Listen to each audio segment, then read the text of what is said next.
Məcmu'l Bəyan'da İmam Baqir əleyhissalamdan bu ayə barəsində sual olunur. Ağacan, kimdir ibadiyyət salihun? Kimlərdir onlar gəlib yer üzərinə varis olacaqlar, hakim olacaqlar? İmam buyurdu, hum əshabul məhdi fi axirəz zaman.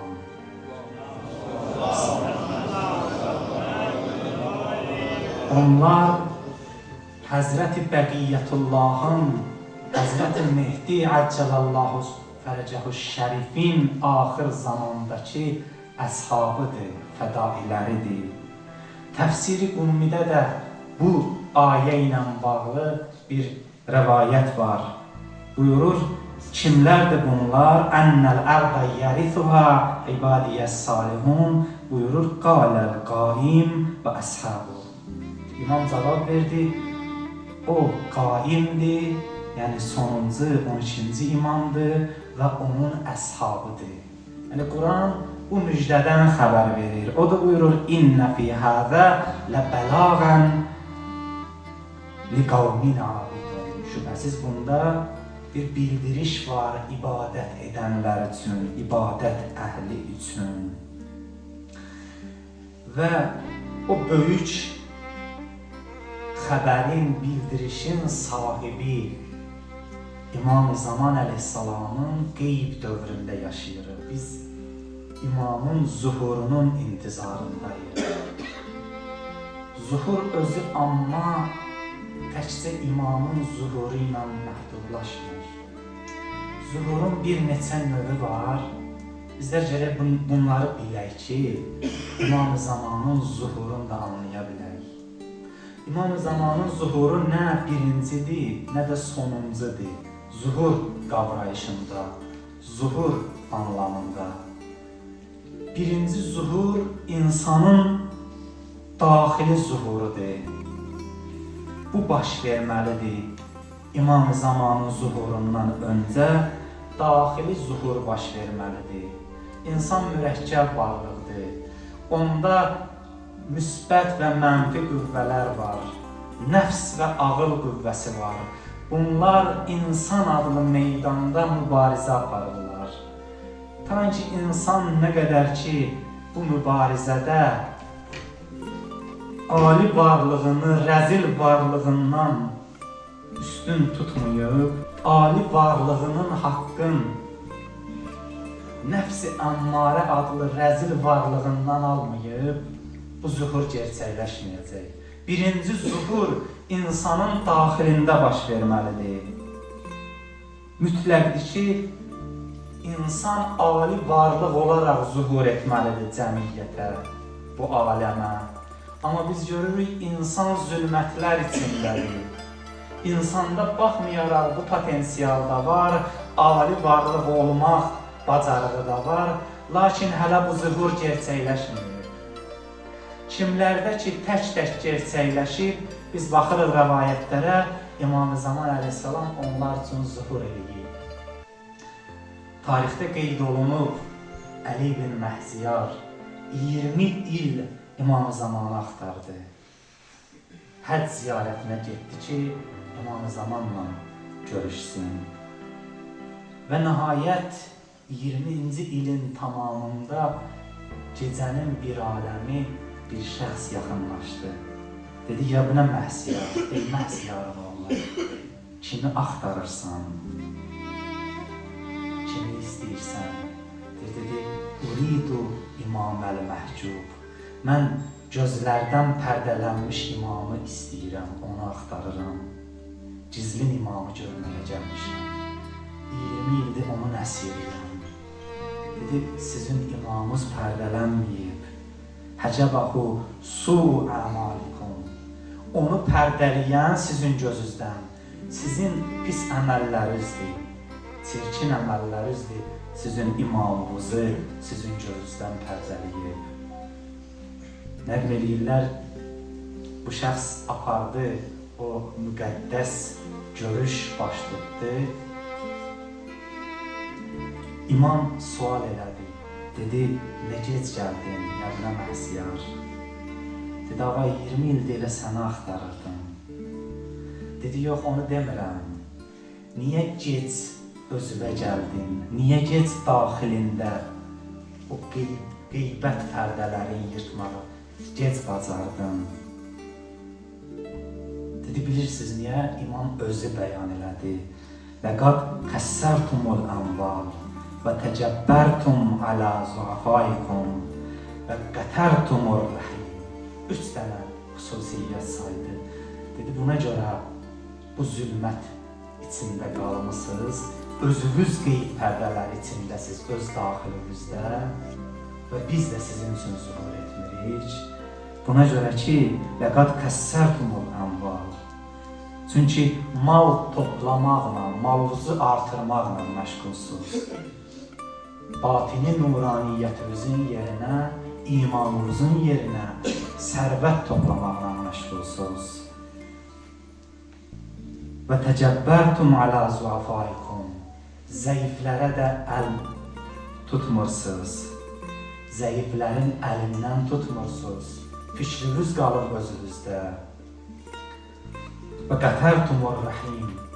Silə-i rəhmi də kəsmisiniz. Qohumların əlaqəsini də qırmısınız. Onlar barəsində əsirgiyirsiniz öz imkanlarınızı. Xəsislik edirsiniz. Budur zülmətlər içində qalmısınız. Qeybdə qalmısınız özünüz. Dünya sizin gözünüzü tutub. Qeyb dövrünün fəlsəfəsi nədir? Qeyb dövrünün fəlsəfəsi insanı ki, daxili zülmətlərə salır həmin bu xüsusiyyətlər, insan bu xüsusiyyətlərdən qopmağı bacarsın. Zahiri görüntüdən batini yəqinə keçsin. İndi hər şey zahiri görüntüydü axı. Bəzən belə olur. Dostluq da belə olur. Hər hansı bir məclis də buna görə olur bəzən. Zahiri görüntüdən batini yəqinə keçməyincə cəmiyyət həqiqi zuhur baş verməyəcək. Zahiri gözün görməsin əsas bilmə, qəlbin yəqinin əsas bil. Çünki zahiri görmə iman yaratmır. Qəlbi dəyişmir, nəfsi təmizləmir. Bu fəqət qəlbin yəqini ilə baş verir. Nə çox imamı zahiri görənlər oldu. Peyğəmbəri zahiri gözlə görənlər oldu. Ənam surəsində Quran bu barədə bəyan edir. Buyurur, hətta mələklər enə, cansızlar danışa, mövtalar, ölülər belə danışa onlarla. Qəlbi xəstə olanlar yenə iman etməzlər.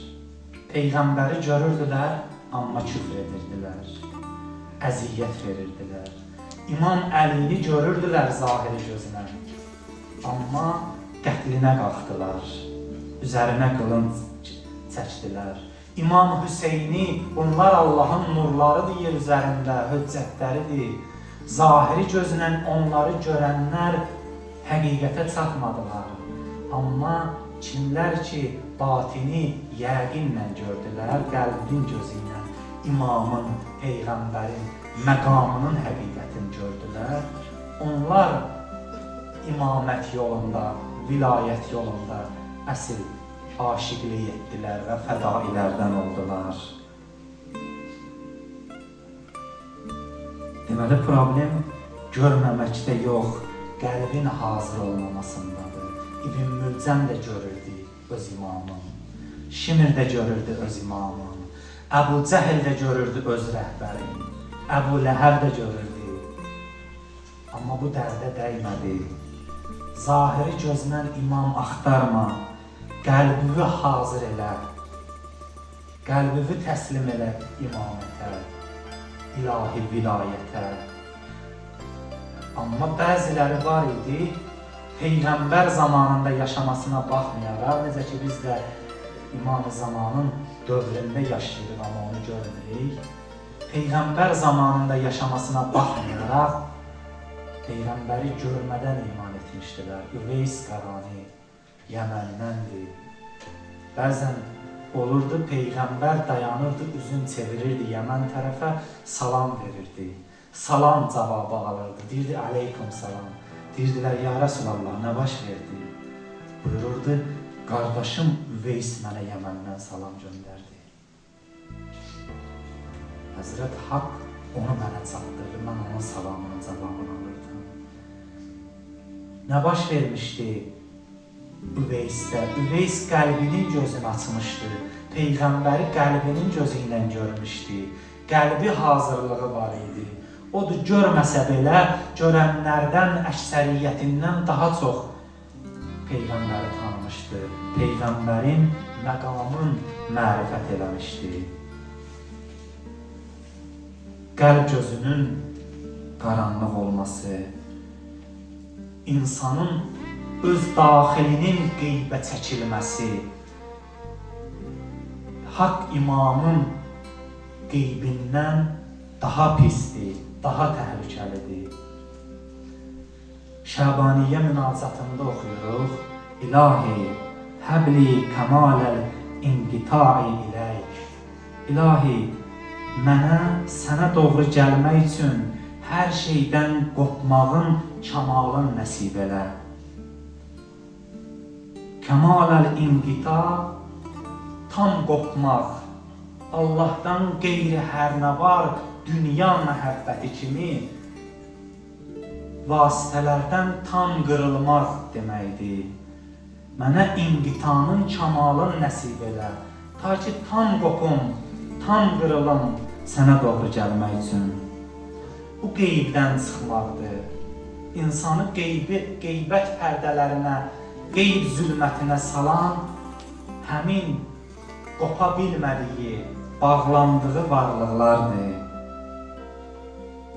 Hər şeydən tam qopmaq, bu qeybdən çıxmaqdır. Allahı nəyəsə görə, kiməsə görə yox, səbəblərin arxasında görmək lazımdır. Allahı sevirəm, tanıyıram, niyə? İstədiyimi həyata keçirir. Bu belə sənin üçün Allahla aranda pərdə ola bilər. Odur, qeybdə qalma, öz batini zülmətlərində qalma. Qeybdən çıx. Qeybdə qalan insan Allaha inanır, amma arada çox vasitələr görür. Tək Allah deyil. Allah və pul, Allah və mal, Allah və vəzifə, Allah və dünya sevgisi. Qeybdə qalmaq budur. Amma bu cümlə Şabaniyyə münacatında keçən bu cümlə deyir, pərdələri azaldım, ilahi, mənə bunu nəsib elə. Səni vasitəsiz, səbəbsiz dərk edim, səbəbsiz görüm, qəlbin gözü ilə görüm səni. Və ənir əbsarə qulubina biziyai nəzəriha iləyk. Buyurur, ilahi, qəlblərimizin gözlərini sənə baxışın nuru ilə işıqlandır. Şabaniyyə münacatındandır bu. Qəlblərimizin gözlərini işıqlandır. Qəlbin gözünün qaranlıq qalması Haqq imamın pərdəyə, qeybət pərdəsinə çəkilməsinə səbəbdir. Baxmayaraq İmam Əlini zamanında zahiri gözlə görürdülər, əslində bəziləri üçün elə İmam Əli də öz zamanında qeybə çəkilmişdi.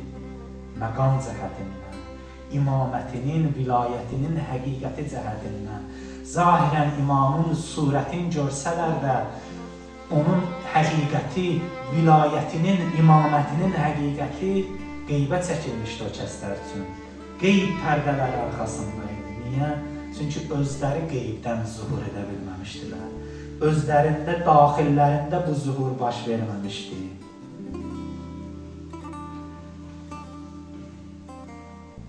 Əsl qeyb baxan gözün olması deyil, olmaması deyil, qəlb gözünün görməməsidir.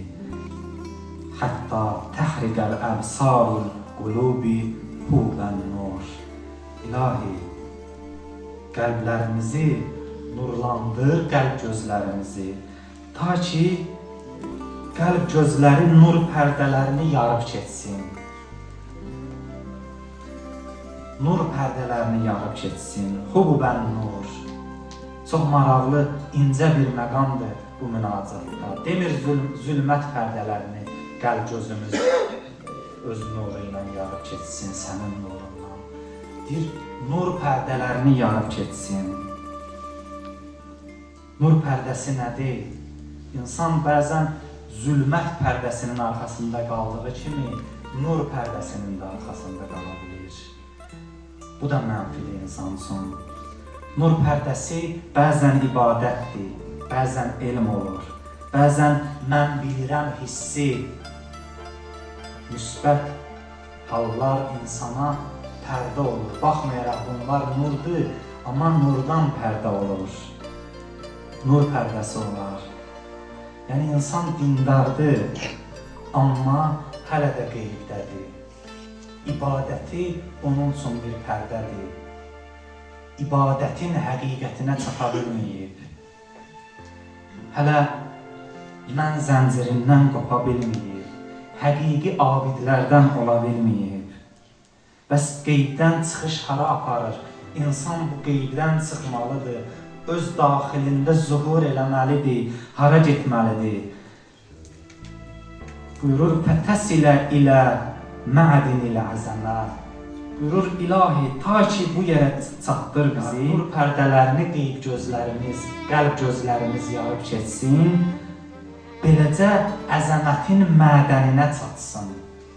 Əzəmətin mədəni, mə'dinil əzəmə. Bu məkandır, xeyr, məkan deyil.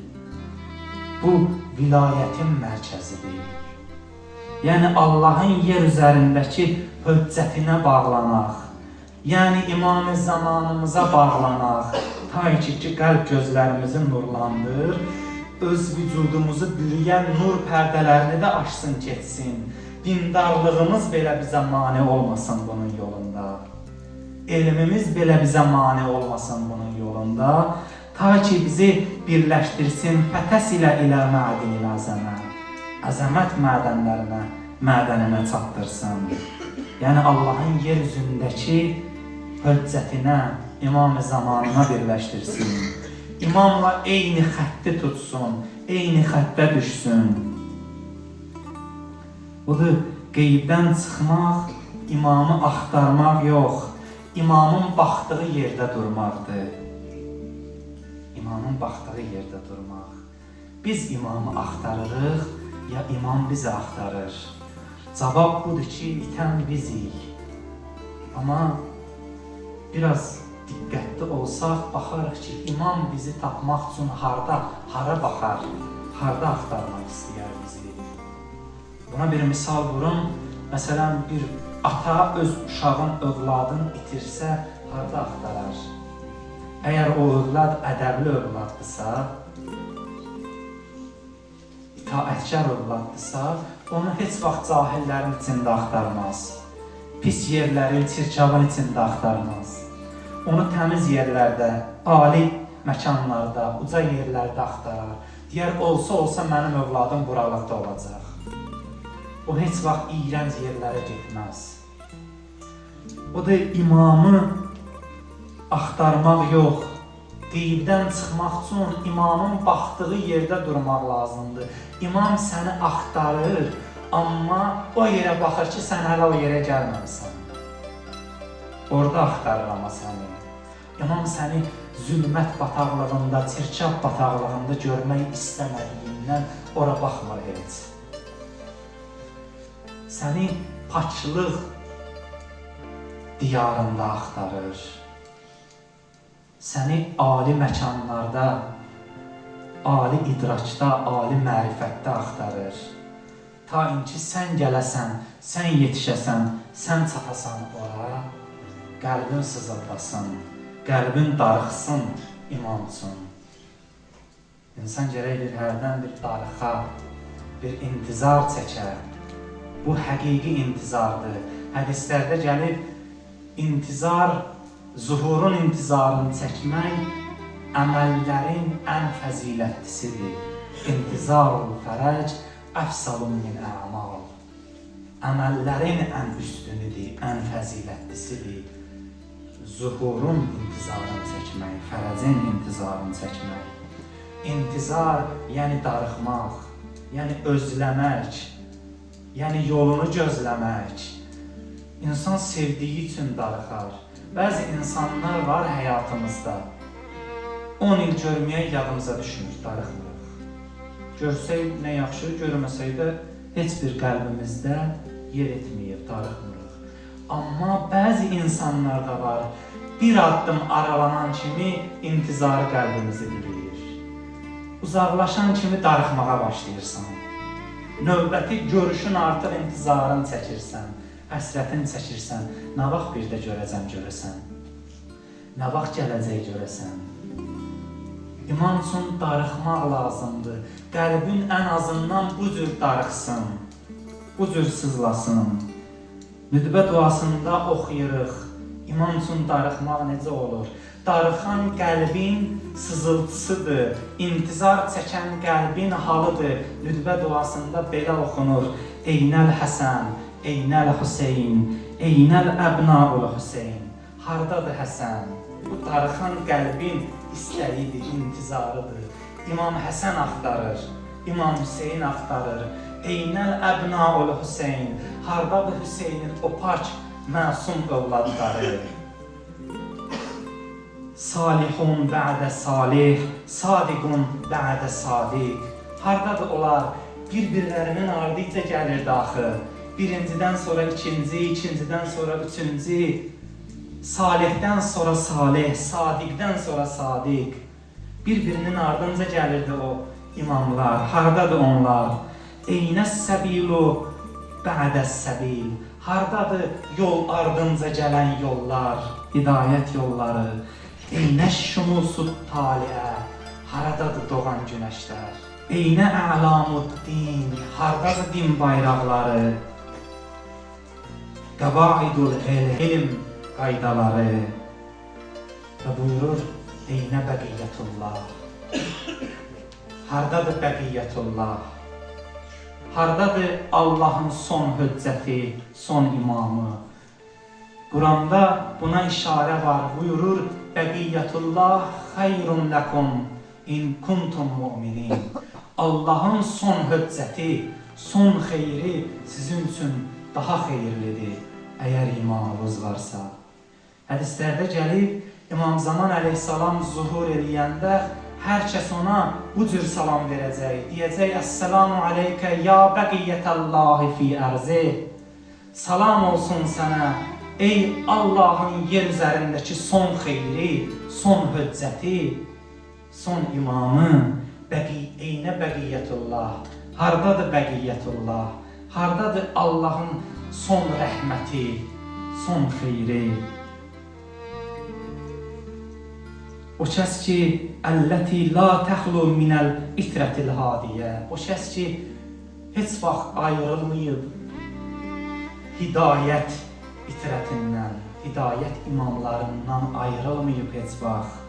Onların nəslindəndir, onların ardınca gəlir. Eynə müəddilu li qati'i dabiriz zələmə. Hardadır zülümkarların kökünü kəsən? İnsan bəzən bunu da özləsin, bunu da istəsin. Hardadır zülümkarların kökünü kəsən? Eynəl muntəzəru li iqaməti vəl-ivəc. Hardadır düzlüyü və əyriliyi düzəltmək üçün gözlənilən imam? Eynəl mürtəcə li izalətil cövri vəl-udvan. Hardadır ədalətsizliyi və zülmü aradan qaldırmaq üçün ümid bəslənilən kəs? Haradadır? Eynə muizzul övliya və muzillul əda. Dünya bir alçaq yerdir. Allah dostların zəlil, Allah düşmanların əziz göstərir. Biz bunun hal-hazırda şahidiyik. Buyurur, hardadır övliyaları əziz edən, Allah dostların əziz edən, və düşmənlərin xarədən. Eynə camiul kəliməti alət təqva. Bütün hədəflər, bütün işlər indi nə üzərində qurulub? İnsanın hədəfi, çabası nə üzərindədir indi? Mal, sərvət, dünya arzuları, karyera, hansısa bir maddi, dünyəvi üstünlük buyurur, hardadır?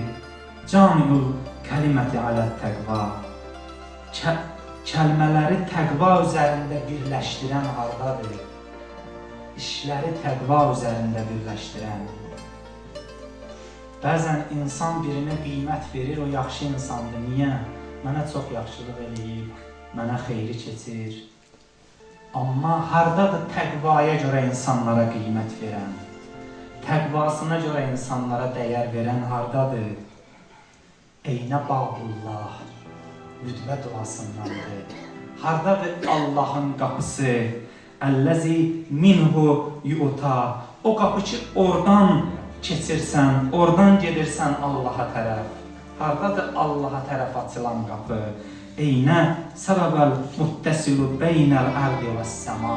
İmam-ı Zaman necə bəyan olunur, necə tanıtdırılır bu duada? Hardadır yer ilə göy arasındakı bağlılıq körpüsü? İmam Zaman yerlə göy arasındakı bir bağdır, bir körpüdür. Bəndə ilə Allahı birləşdirən bir bağdır.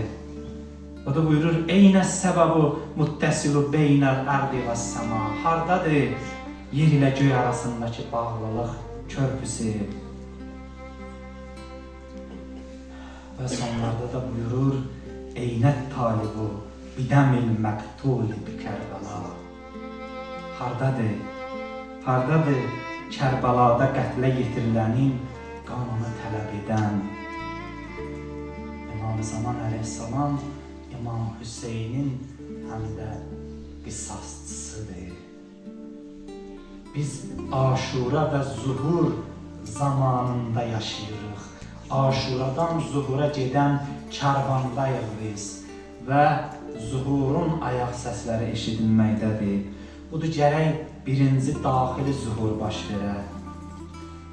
Elə ki, insan daxili zülmətlərindən, qeybdən aşkara çıxmağa başlayır, ali xüsusiyyətləri, rəzil varlığına, rəzil xüsusiyyətlərinə qalib gəlməyə başlayır, o zaman insan zuhur edir.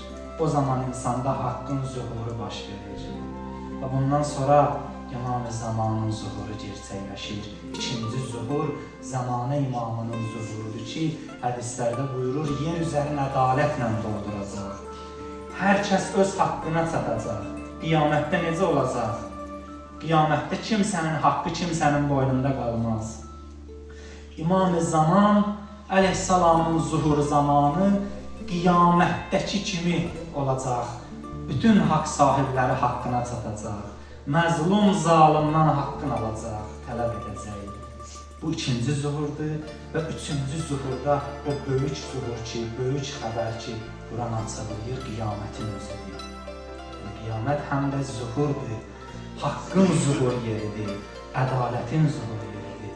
Allaha and verək izzət və cəlalına bizləri bu zuhurun ki, əsas şərti daxili qeyb pərdələrin açmaqdır.